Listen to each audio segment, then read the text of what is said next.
All right. So I'm Chittenden, here to talk to you guys about dynamic secrets, dynamic credentials.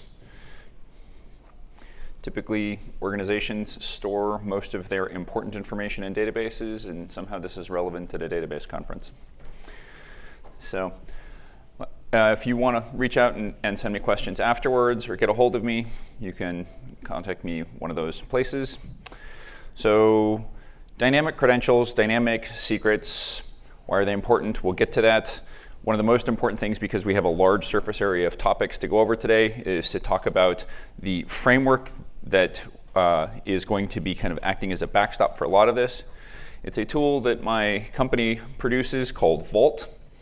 Vault exists in the infrastructure, DevOps infrastructure space, and is an integral part of the developer to production experience. And as a developer, historically has moved an idea from laptop to data center. There has been a smattering of different techniques, let's say, that organizations use to provide credentials to applications, and hasn't been historically a good story around the lifecycle management of database credentials. And one of the consequences of that is as organizations get better at accelerating this process, some of the techniques that they use become more brittle. So common techniques are using private GitHub repositories, checking credentials in plain text. All of these are bad things if you've ever been visited by three-letter agencies asking about, is this your database? So I will not ask for a show of hands who's experienced that at a DBA conference. So security is inherently a risk management or business, effectively. And security is an operational concern. So if your business goes down because of downtime, operational concern. If your business goes down because there was a loss of information, that's also an operations concern, but it's couched. It's couched under the umbrella of security. So there's lots of different types of security that organizations have to deal with. Lots of them are theoretical, right? Weaknesses in ciphers. Those are theoretical concerns unless you are dealing with hostile state actors.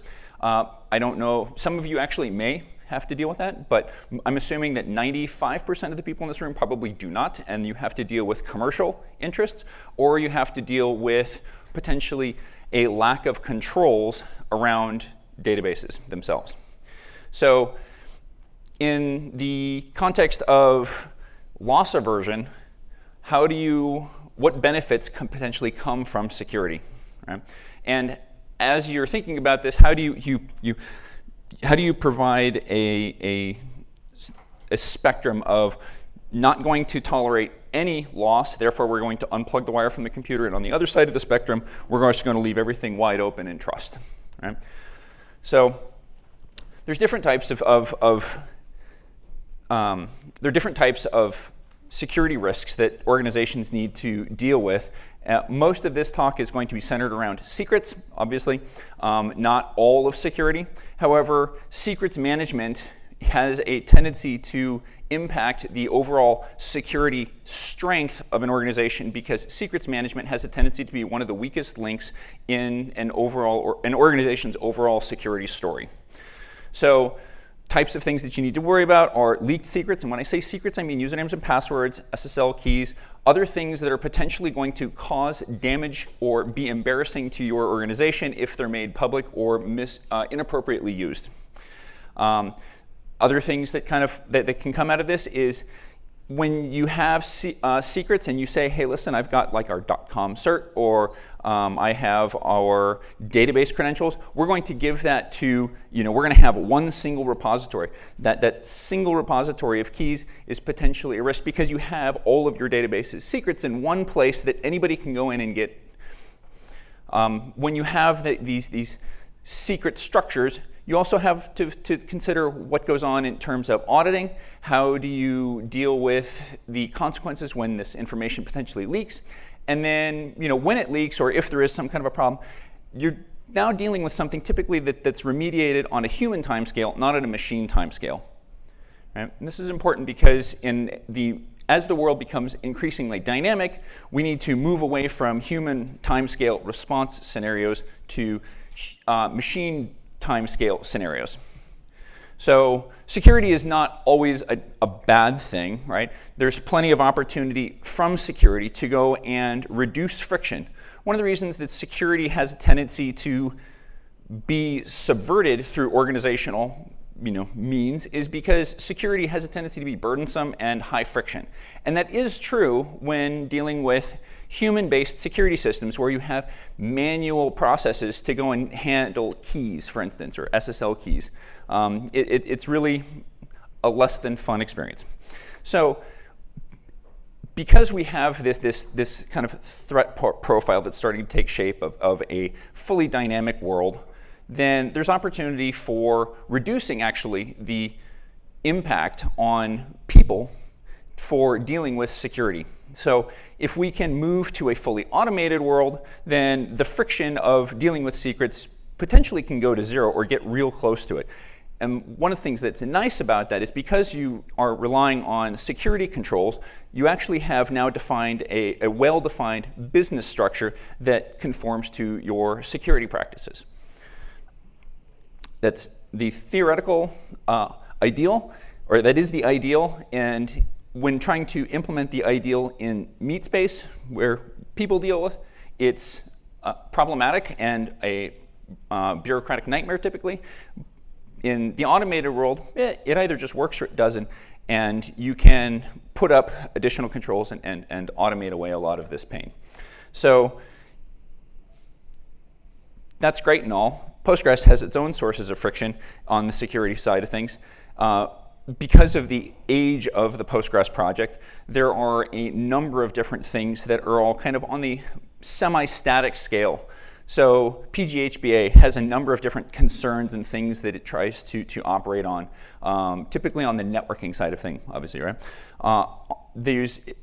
Postgres also has roles, right? Okay, so that's another layer. And then you have your application grants. So you have these kind of, just in Postgres, you have at least 3 layers, right, for defense in depth, for things that you can potentially have to get right in order to deal with securing your database. Now that's 3 things then that you have to coordinate potentially across a system administration team, across a database team, across application teams. And that's typically not a pleasant experience. And because it's not a pleasant experience, the common behavior is for everybody to just use a single set of credentials, and they're widely known and distributed because actually doing the right thing and walking through all of those layers in an organization is burdensome. It really is problematic to go and coordinate that. Because of that, it delays release cycles, so there is back pressure from the business to go and speed up the rate at which a team can, or people can go and iterate through all of 3 of these things, specifically in the case of Postgres. So now that's great and all. We have some crude automation that's potentially available. We can do things like maybe configuration management, right? We've got loops and scripts and things that can potentially go and render out a lot of this data. But we're talking about putting basically the keys of the kingdom inside of a central place, right? Again, configuration management is typically stored by some kind of, or managed by some kind of version control system, which means that version control system is in one place. Then you're now relegated to something that is intended to be well understood from a auditing perspective at write, but not for reads. And when you're dealing with secrets, you actually really care about reads. You care about reads a lot more than you actually do writes. You can manage writes as a write workload. That's not huge. But managing reads and the complexity of trying to build some kind of hierarchical structure around the way that access happens from like a chain of truth, right? If security is described as or an organization's security profile is only as strong as its weakest link, there's a very ingrained concept of hierarchy in security. So there's not really a good way of doing that in many VCSs. So how do you handle auditing? How do you handle revocation? How do you handle who has access to what? These are difficult constructs to go and put around something that's HTTP based or maybe SSH based effectively. But once you have access, then you have access to everything, right? So that's not ideal. So, and then we have to take all of that and we have to go back to Meatspace And how do you distribute secrets, right? So there's a number of concerns here that are both technical, because we're talking potentially about crypto or usernames and passwords, all the way through to we have different teams spanning different geographic regions, potentially different departments inside of an organization, and coordination is not frictionless between people, as much as we would like it to be. So great. But we also have our own favorite data store, obviously. So maybe we just use Postgres for this instead of using some kind of configuration management system. And I'm sure that there are products out there, and maybe some of the people here have worked on them. I know I actually have in the past, where I've written my own kind of homegrown situation or homegrown solution using some of the PG crypto libraries to go and store passwords encrypted at rest. Use triggers to go and figure out how to do access control around some of this stuff. It's nice. I'm not in the business of doing that, or wasn't at the time, but I felt like I needed to do it out of necessity. There's a bunch of potential pitfalls and problems from doing that. So maybe that's not the greatest thing to do either, right? Because Postgres is really not intended to be a secrets storage system. There are other systems out there that do higher availability potentially than Postgres. That being one of the concerns is you don't want to put everything in a single place and have it potentially be offline. In the event of, let's say, a failover because of some data center event, you can't make forward progress when there's no leader in Postgres. So how do you audit and record the fact that there was a failover, and during this failover event, somebody needed to get access to a credential? You need to write that someplace. So there's lots of edge cases, and it's kind of a gnarly problem. So what if we took all of these requirements and we figured out that, you know what, maybe centralized key management's not the worst thing, as long as I don't give anybody the keys, right? If I've got a well-defined core, something that I know I need to harden and protect, that means that I don't have keys distributed throughout my network, throughout my organization, and I have one place to go look. And it actually turns out that there are lots of things that we can do to protect a single thing. Protecting a plurality of things, that's a different story. So maybe we go and figure out how to go and deal with this in a single place. Maybe we figure out how to go and figure out what the threat model is for centralizing some of this stuff, but do so in a pretty responsible way, so that it's secure by default, hard to screw up in the sense that it's simple and does the right thing by default. So what we really want is something that basically looks like a bank.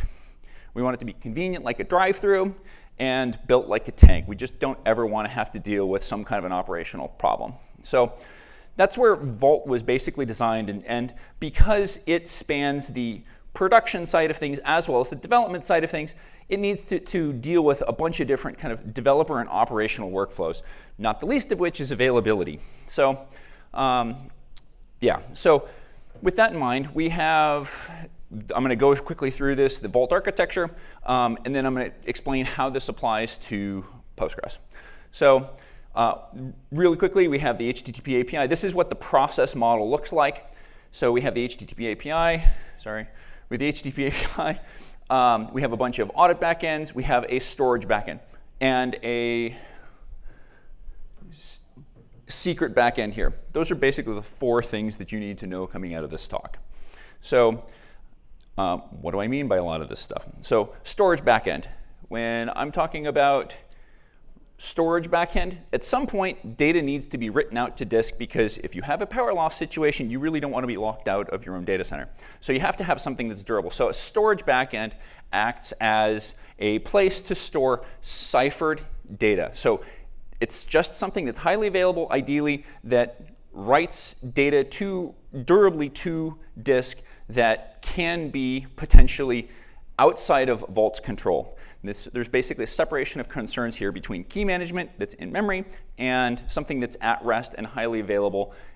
These are decoupled things. So one of the things that was important and informed our design when building this was to have a separation of concerns between the availability of a network storage type thing, not NFS, and something that was responsible for the key management. Great, two separate processes, two separate things. So we have this highly available distributed key value store console. That's a fantastic storage backend. We have something. Great. Now, secret backend. Well, being able to encrypt and decrypt stuff, or being able to hand out credentials, dynamic credentials, is great, but you need to have some way of having this process this Vault processor, whatever it ends up being, it needs to be able to understand what the life cycle of keys are. And in order to do that in a pluggable way so that you can talk to multiple potential backends, including AWS or a console or just acting as a pass-through transit, we need to support different backends. So in this case, we have a secret backend. One of the secret backend we're going to talk about today is Postgres. And what that lets us do is dynamically generate usernames and passwords on the fly. And we'll get to why that's a neat thing in just a minute. There are other types of secret backends, PKI, so that it can actually do cert management for the life cycle of certs. That's an important thing. I'm not going to cover that. Just know that it's there. And a transit backend where you have this network attached service, and you can pass it a chunk of data, and you can say, give it back to me encrypted. I don't want to be in charge of the keys. I just want to know that I had some original plain text or some unciphered data, and I want to give it to you, and I want to get some ciphered data back or some opaque data that I know I can give back to you at some point in the future, and you will decrypt, which means that I want to have the ability to encrypt and decrypt things without ever becoming in contact with the keys. That's what the transit backend's for. If you've ever dealt with PCI, that's an interesting thing. And then you want to be able to have an auth backend, so some way of saying, hey, listen, I want to go and get a dynamic credential from Vault, but I need to authenticate myself, right? So if I'm a person, I'm okay with usernames and passwords and MFA and some kind of like Duo or whatever else, LDAP, right? But then if I'm a machine, I really do want to potentially have the ability to go and generate secrets, be something that's more automated and happens on a machine time scale because I've already got this token or already in place in our data center. So, so we have machine-oriented things where you would never enter in a cert, but a computer's totally happy to go and blast 1024, 2048 bits across the wire. So, last bit, and this will start to kind of stitch all this together, is a Vault token. So once you've authenticated yourself, you have this token that you can present to Vault that will allow you to gain additional or interact with the Vault system based off of your privileges. And then, not quite lastly, I guess, secrets. So like I said earlier, anything that you don't want to see public, I'll let whatever you want to define that is, define it however you want to define it. Non-public knowledge. Okay, so that was a quick-ish walkthrough on the terminology. So one of the things that's important is you have this HTTP interface on the front end, and you have an opaque thing on the back end for storing bits, and you have different plugins that will go and talk with different services and resources that you want to potentially interact with in the real world. And if you need to go and audit things, you can do that. There's some lifecycle stuff in there, and you'll see that as we kind of go along. So as a result of like having all of these requirements, we came up with this thing called Vault, which you just saw the quick architecture to. Interacting with something that deals with secrets on a machine time scale means that we also need to deal with stuff on a human time scale or a human Meatspace. So in order to create this distributed web of trust, one of the things that we do that is important in the initialization for the chain of trust is you have multiple people come together in order to unseal Vault. So you can, if you really wanted to, you could have it be so that only one person's required to unseal Vault. But if you have all the keys to the kingdom in one single place, you actually want to distribute that chain of trust across multiple people so that the conspiracy of one lone actor can't run away with the storage backend plus the secret key and then take all of your keys. What you really want is you want to have your storage backend, which is just opaque data as far as Vault's concerned, or from the real world's concerned, because in math and encryption we trust. You want to have potentially 5 people or 3 people have to come together, 2-man rule style, and enter in their keys in order to unlock Vault. So this human integration to a system is one of the important parts in establishing trust, because now you know that when Vault as a process becomes restarted, it is kind of a big deal because multiple people in the real world have to come together in order to unseal it so that everybody knows that unencrypted data that is now wants to be unencrypted has to have gone through a process where people came together and said, oh yes, we do want on this particular box the ability to go and decrypt data. So, okay, now we're going to start seeing some more of what it looks like to actually use Vault.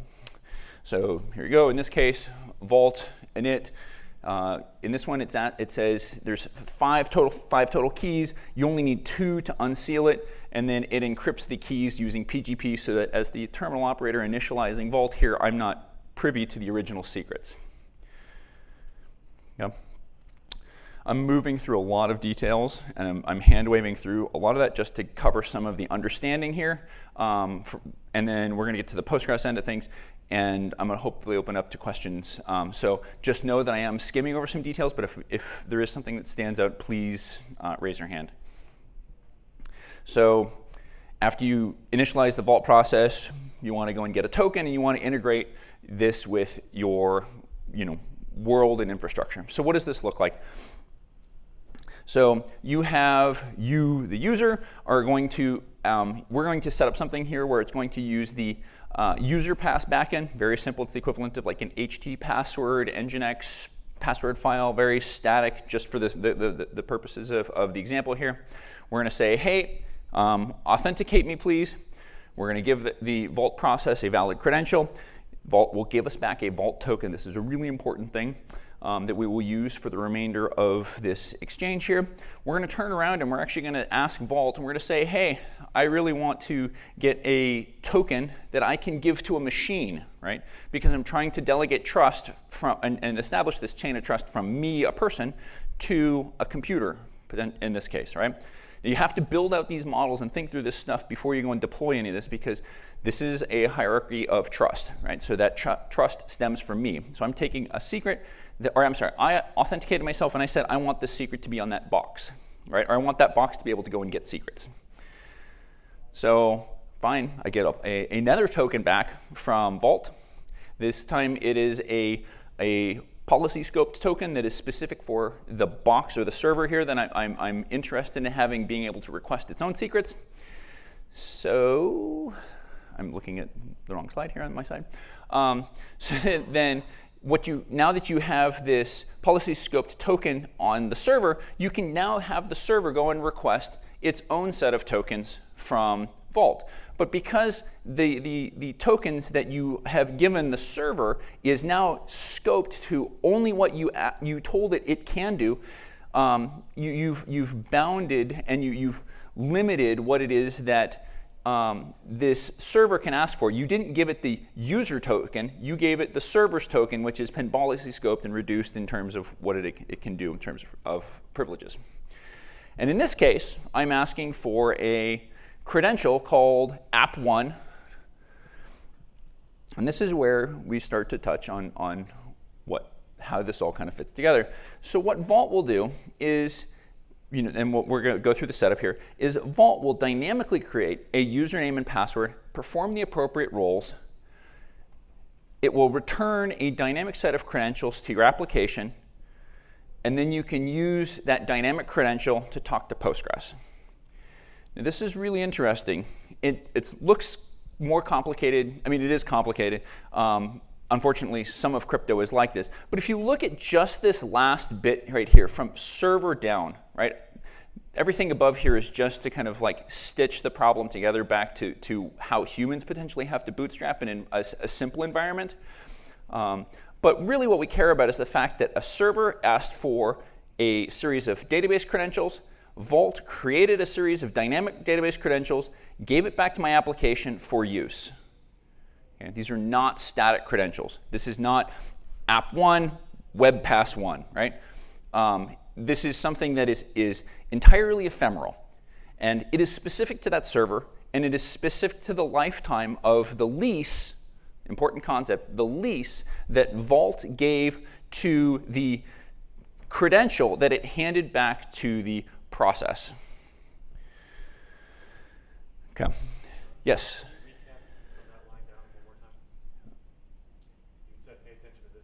Oh, yes. So the important section here is that the server used its token, its Vault token, to request a dynamic credential, and that Vault generated a dynamic credential dynamically, and then returned that dynamic credential back to the application so that the application can go and query Postgres using a Postgres credential that is specific to this particular application start time. Okay? You don't have to do this per connection, typically per application start. Okay. Because Vault generated this credential, Vault is in charge of the life cycle of this credential.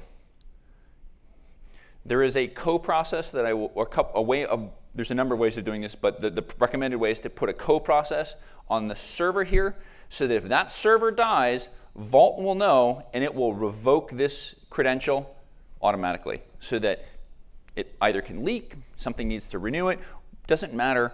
The exposure is time limited. So we'll see that here in a second. So what do we got here? As a sample database, I created this very sophisticated schema to illustrate what we're going to be protecting, air quotes, protecting. So from Vault's perspective, the configuration initialization is reasonably straightforward.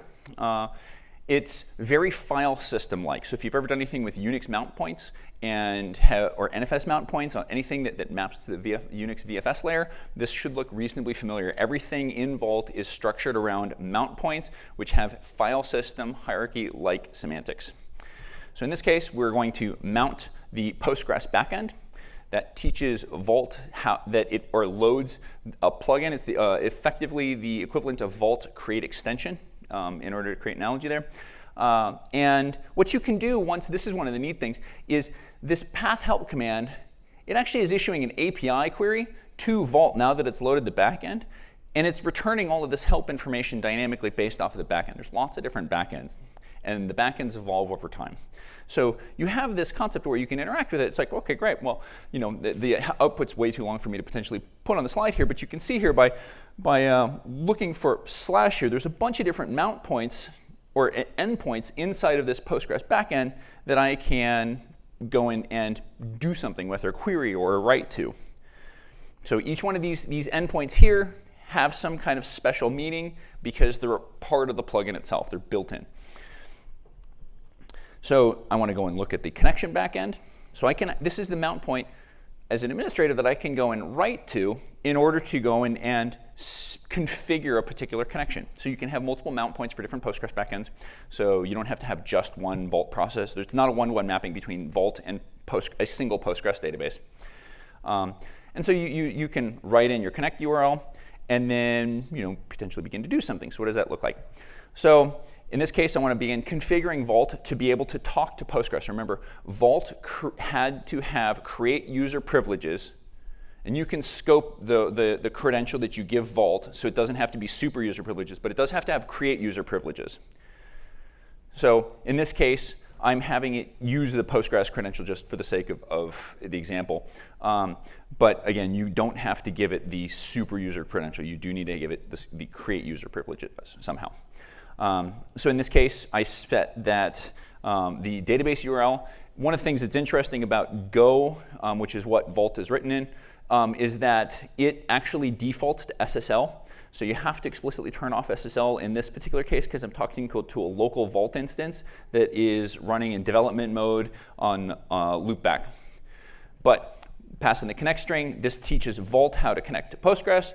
You tell this particular backend that the leases that I want to have the backend generate are 1 hour in duration and not to exceed 24 hours. This means that under all circumstances, there's no way around this.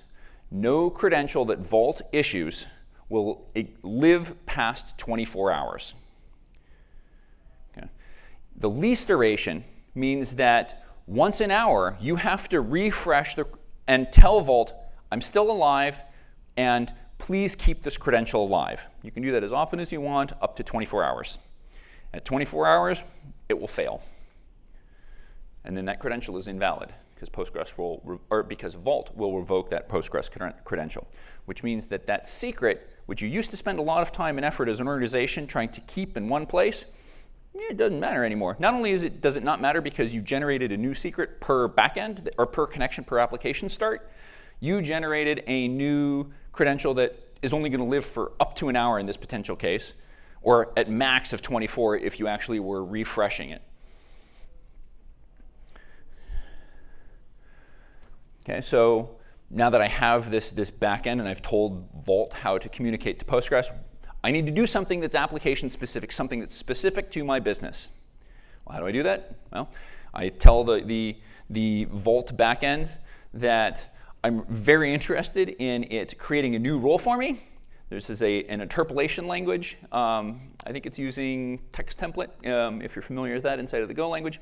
Anyway, so it generates a dynamic username here, dynamic password there, and I issue a series of grant statements in order to make sure that when this credential gets handed back to the application from a few slides back, that username can only do these couple of things, right? That's nice because as a DBA, I've controlled the policy here, right? I've said that when you go and ask for something out of the app1 role, you know that that set of DCL or control is applied to every single username, or every single dynamically generated username. And because they only live for an hour, there's not going to be a whole lot of drift in that environment. Okay. So great, we've wrote this role, created this app1 role. When the app1 role, you want to go and use that because maybe you want to talk to your own database that you just went and put this effort into. You can read out a credential, and it generates a dynamic credential here. This is a one-time username and password that will never be redisplayed to the outside world. What you can do as a token or an artifact is you have this lease ID here. And that's an interesting thing if you needed to control the life cycle of that potential credential without having access to the username and password. So great. So we've got this dynamic username and password. I generated this is just I'm paging through the terminal here effectively. So I connect to Postgres. And I can see, hey, look at that. I look at the schemas here, and I can see that this particular this dynamic user had access to that schema. Okay, and I can look, and I have the similar kind of permissions on the table. All right, now that's neat and all, but I just went and had to go and I went and modified every single table's permissions effectively. That's less than ideal because there's a bunch of reasons for it. But that's actually what we have currently in our documentation. So this is something that could be improved on. And so if we think about what we really actually want is we want to have this kind of a better separation of concerns potentially. And we want an extra layer of indirection, which we can do because Postgres has nested roles. And if we leverage that, things become really clean, like super neat, awesome clean. And you don't have to look at UUIDs everywhere, which I like UUIDs, but they are an eyesore. So in this case, we're going to create a role, a non-login role. Think of this as a group in old Postgres speak. And then I grant usage on this group to this schema, myapp1, and I grant select on it, same story, and I can see that the privileges are all squared away. Okay. Now, because I did this, I need to go and change my privileges, right? Or I need to change my role. So in this case, my role now, the role becomes much more simple, right? All I have to do is create a role, and then I have to alter the group and add the new dynamic user to it. Done. There's nothing else that needs to happen. So the amount of potential churn inside of the database and catalogs goes down, and it becomes much easier to potentially administrate this because I know that the app1 role up here, all it has to do is be a part of this group. So as a database administrator, all I have to manage is the myapp1 web tier DCL and make sure that that's cleanly applied to the database. And you can have many, many, many roles. This is the reason that this is like, an endpoint is you can write many, many of these and customize them to the application in your environment. So if you're in a microservices world, you would create one endpoint per microservice potentially, and that would allow you to give each microservice their own set of permissions if you needed to. And you could manage that centrally. But from somebody that's consuming Postgres, this is all basically opaque. This security concern is not something that you need to necessarily impose on everybody in the development, system administration, and all the way down. So we'll get into how this impacts some of the other layers in that Postgres defense in depth strategy from earlier. So we read some more credentials. That's great and all. Now, let's see. What am I looking at here?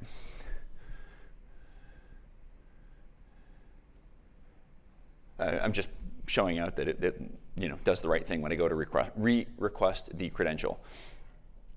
All right, so that's great, and I can go and access this. My totally nonsensical database, you can go and see my numbers.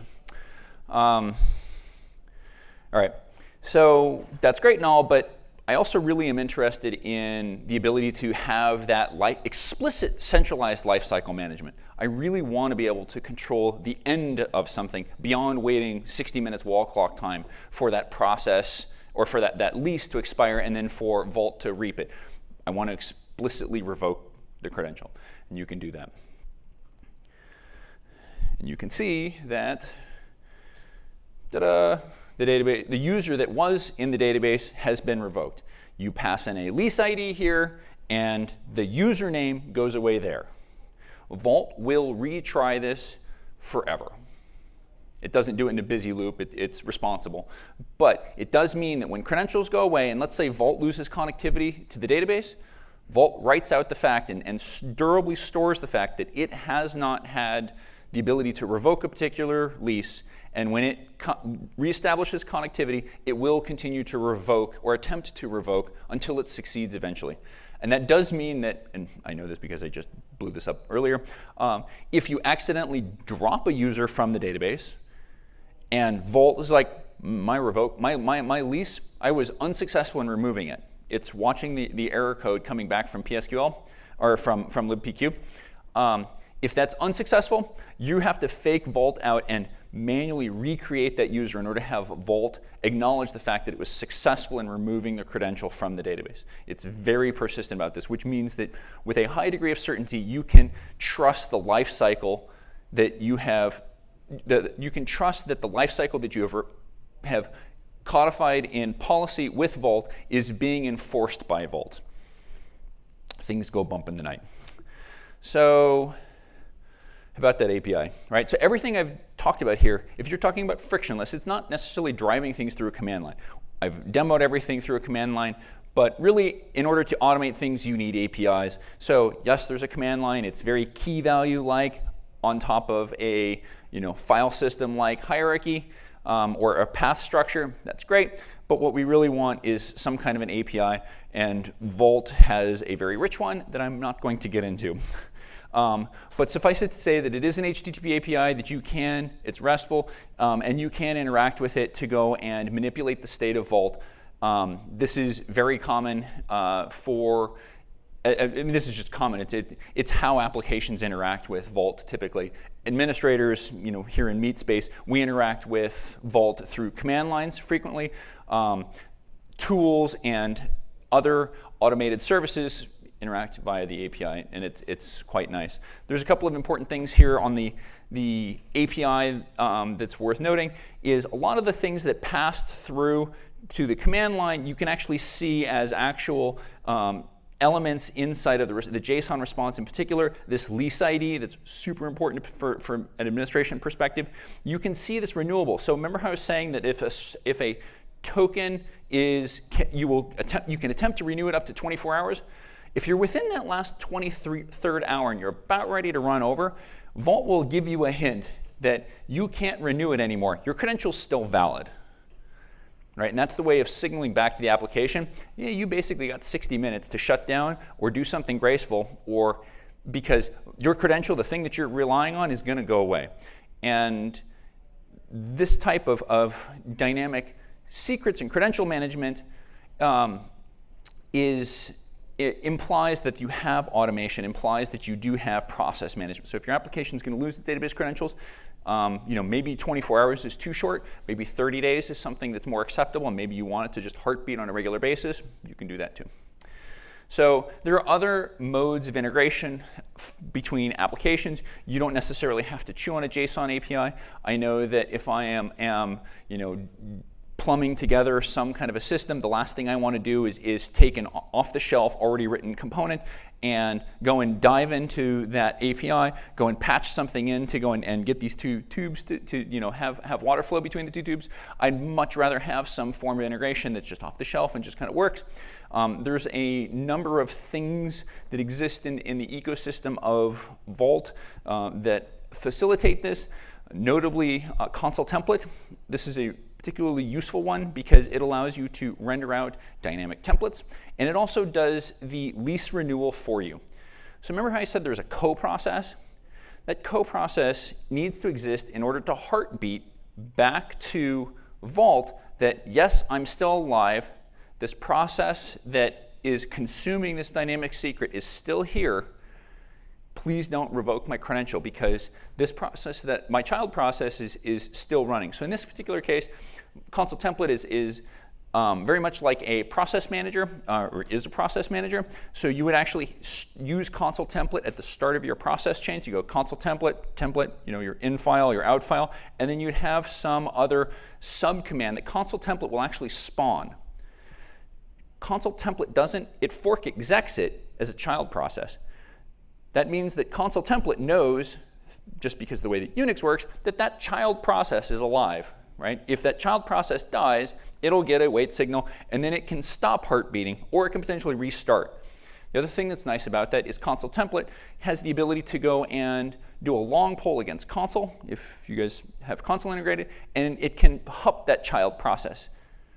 So very interesting thing. It's a good way of injecting dynamic runtime information into a process without having to rewrite anything. It's a really good way of obtaining secrets out of Vault. Consul-template does not need console to operate. It is a standalone thing that knows how to query Vault independently without going through console. So don't let the name necessarily mislead you, but its functionality is similar enough. So you can, hup a process and say, hey, your credentials changed. You can say, hey, terminate, because you don't know how to reload your credentials. And in the meantime, you have consul-template, very dutifully sitting here, pinging back on the lease, saying, I'm here, I'm alive, don't revoke this lease. That keeps the credential that has already been issued to the application alive and consistent. The application is not aware of the fact that there's this thing in the background, heart beating, telling Vault that it's alive. It's a really important concept and one of the nice things about consul-template. If you wanted to do this in your own application, you have to set up a sidecar thread, Go routine, whatever it is that is appropriate for your environment, and you have to ping back periodically. You can use a lease once every 24 hours if you, for some wanted to do something terrible. You can make it more aggressive every 5 minutes or 5 seconds. I wouldn't recommend that necessarily. But you can do that whatever fits your business's security and risk profile. If you also don't want to have to deal with that heartbeating, you can use root tokens. And I do not advise those because they are unbounded. But I do need to mention that they exist because in some situations you can't avoid that, needing to have a permanent token. There's another useful program that is very similar to consul-template called envconsole. What this program does is instead of rendering out a template, it goes and reads usernames and passwords, or secrets, credentials, whatever it is, out of Vault, and then it sets them as environment variables and then starts a sub-process. Nearly identical in its operation to consul-template. The only difference is there's no file rendering capabilities. It literally reads the information, starts the new process, and then heartbeats. There's no signaling. An environment variable, all you can do in order to reset an environment variable of a child process is to terminate the child process and respawn it. So in many ways, it's a more simple mode of operation. And then lastly, and this is an interesting one for the high availability crowd, actually, and the geo-failover crowd. So there's another project out there called Fabio. This is written in the community by eBay, actually. They use this in their advertising world for a peer-to-peer HTTP load balancer. But what's interesting is Fabio, on the HTTP side of things, can consume certs directly out of Vault. So remember how I mentioned that Vault has a PKI backend? Fabio knows how to consume and store and load its certs out of Vault. Okay, that's nice. This is what I was hoping I would get to, but wasn't in the cards, is on Saturday or Sunday, I forget which, very recently, Fabio added TCP SNI support. And this is interesting because this means that like the world is starting to inch towards the abilities to do high availability service discovery for TCP-based applications, which as a database administrator, like changes the world because now I can potentially have a PG Bouncer-like experience where I'm going to find my nearest database, and it all just kind of happens.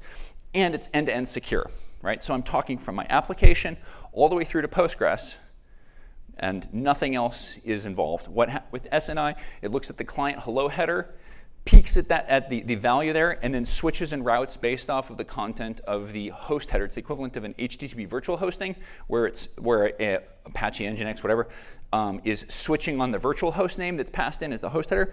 That's basically the SSL or TLS equivalent. This is really interesting because in the very near future, they're having end-to-end connectivity from an application to Postgres is going to be possible and not burdensome. I didn't cover it in this, but because Vault does have a PKI backend, you can generate certs for applications, use those in your connect string, and have end-to-end authenticated connections using the same set of Vault tokens. So yeah, and I'm going to leave it at that. Please ask me about that one offline if there are questions. With that, I have a couple minutes left for questions, if there are any. Go ahead. There you go. Joe? Vault, you basically said it's pluggable, so you could develop your own plugin for handing out tokens of some other type. Yep. As well. So you could do something like pass out SE Linux context. Yeah, that's actually an interesting one. You should be able to do that, yes. Yeah, there's lots of different secret backends there, and yeah, that would be a good one. It may already exist, I don't think so, but that would be a good candidate. Yeah. So you started to talk about this a little bit, but I'm very curious as to how this works across multiple instances in the database. Yeah, so that's actually, right, I'm going to do what I said I wasn't going to do. Oh, here we go, show navigator.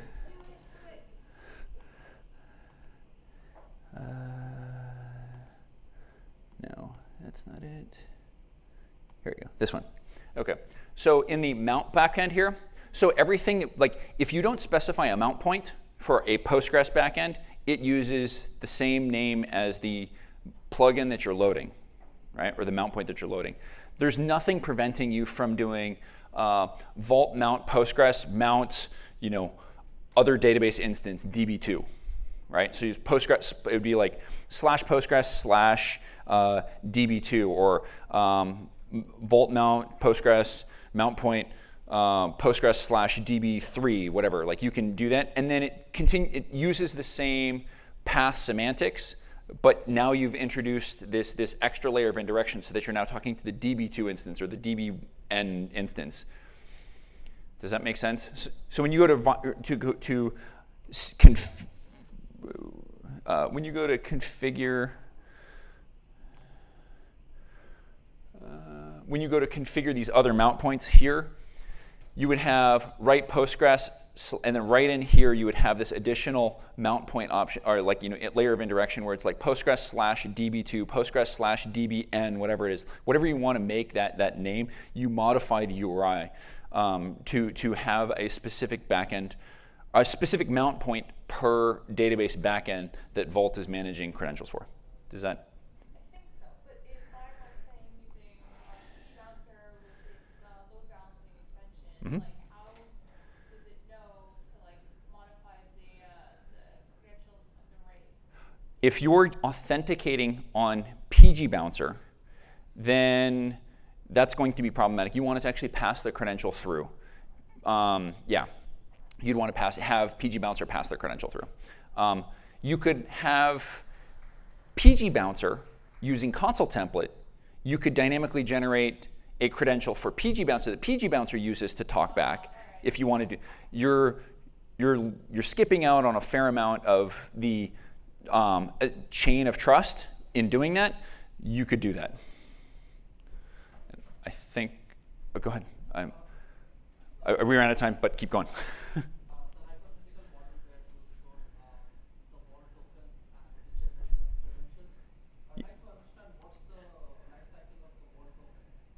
The vault token, it depends on the policy that you set. I completely glossed over policies in order to spend time talking about how dynamic credentials are created.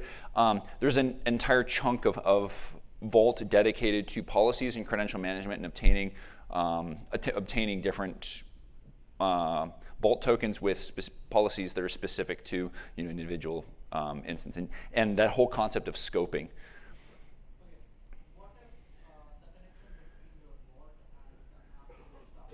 Is what? The application which is using Vault, the connection between that goes down. So Vault is going to revoke all the credentials in the If the heartbeat fails, let's say, so the question is what happens if the connection between the application and Vault goes down? So in that case, if you have the heartbeat, your console template process, whatever it is, that's heartbeating back to console, it'll retry. It's got an hour for that connection to come up. If that connection doesn't come up in an hour, yeah, Vault will revoke the connections.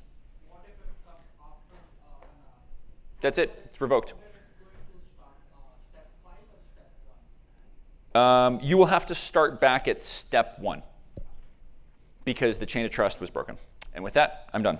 Thank you very much.